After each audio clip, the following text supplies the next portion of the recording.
Yes, thank you. My name is Andrew Rowan. I'm not in the industry. I'm in public-private partnerships, although I did write a book about innovation and entrepreneurship in Vietnam, which is where I'm based. And I wanted to know a bit from the panelists their thoughts on alternative funding, such as Patreon.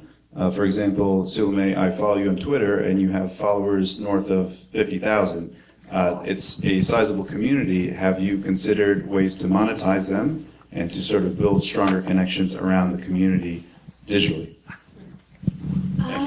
Thank you. That's a great question. I think I haven't really gone there for several reasons. One that, and I'll be completely honest about this because frankly it is, I think I'm very lucky in that I have an alternate source of income, so I can afford to fund a lot of my work, which I recognize as an incredible blessing, and I'm very, very lucky.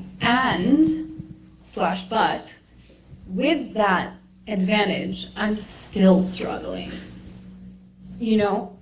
So that's a problem when you can afford to, fund, a lot of your projects, and you have the, that advantage, and yet you still cannot get your pieces published. There's a problem. And so I haven't tried to I have a lot of friends who have done that kind of thing, and it I think has a lot of potential in terms of, funding journalism. I think it's probably the only shred of hope we have right now that I can think of, because for me, it's not just about, for none of us, I don't think it's really about money. If it were about money, we would be doing something else.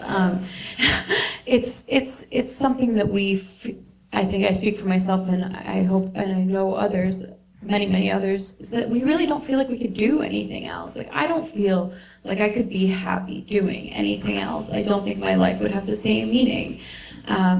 So it's incredibly frustrating to have that drive and that passion and not be able to work.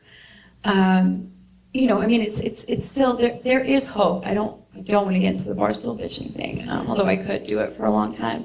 I think there is hope. A lot of journalism students come to me too, and I just say kind of along the same lines. You have to save up money, number one. Number two, you have to build your skill set as much as possible. You have to become a one-man band, all that stuff.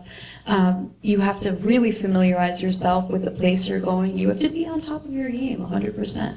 And I think that method that you're talking about of Patreon and sort of crowdfunding these things, I think that is a good way to get talent to the forefront. But again, what I'm going to say is the problem here is the industry.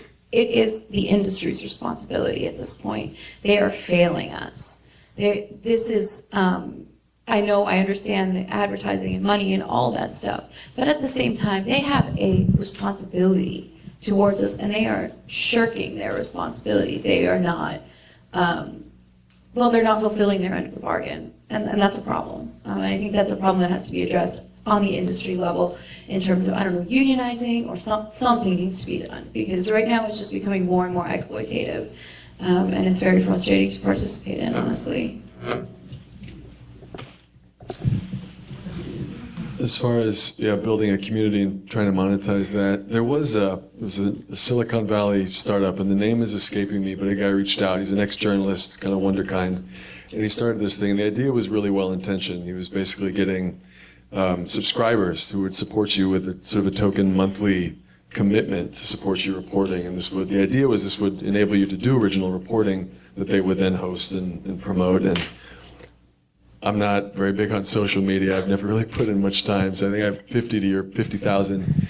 But I tried. I thought it was worth a shot, and the thing never really took off. And I think it all kind of fell off the rails.